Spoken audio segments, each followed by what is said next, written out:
নমস্কার, পিবিস ডায়েরিতে আপনাদের সবাইকে স্বাগত।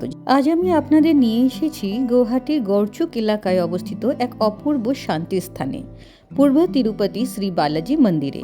এই মন্দিরটি অনেকেই উত্তর পূর্ব ভারতের ছোট তিরুপতি বলেও চেনেন। মন্দির চত্বর খুব পরিষ্কার, সবুজে ঘেরা এবং অত্যন্ত শান্ত।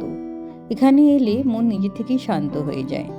শহরের কোলাহল থেকে দূরে ভগবানের সান্নিধ্যে কিছু সময় কাটানোর জন্য এটি একটি আদর্শ স্থান।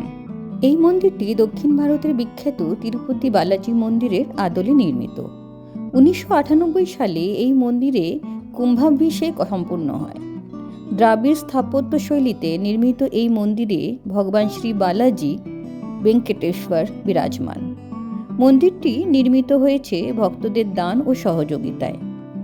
আজ এটি গৌহাটির অন্যতম গুরুত্বপূর্ণ আধ্যাত্মিক কেন্দ্র। একটি গুরুত্বপূর্ণ বিষয় জানিয়ে রাখি, মন্দিরের ভেতরে ছবি ও ভিডিও তোলা সম্পূর্ণ নিষিদ্ধ।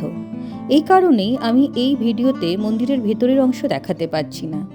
এই মন্দির কর্তৃপক্ষের নিয়ম এবং ভক্তির সম্মান বজায় রাখার জন্যই সবাইকে এই নিয়ম মেনে চলার অনুরোধও করা হয়। মন্দিরটি প্রতিদিন দুটির সময় খোলা থাকে, সকাল 8:30 থেকে 1টা আর সন্ধ্যা 3:30 থেকে 8টা। এই সময়ের মধ্যে ভক্তরা শান্ত পরিবেশে দর্শন ও প্রার্থনার সুযোগ পান। গুয়াহাটি স্টেশনের কাছে অবস্থিত পল্টন বাজার থেকে এই স্থানে পৌঁছানোর জন্য আপনারা খুব কম খরচেই বাসও পেয়ে যাবেন। আপনারা যদি গুয়াহাটিতে আসেন তাহলে একবার হলেও পূর্ব তিরুপতি শ্রী বালাজি মন্দিরের দর্শন করতে ভুলবেন না।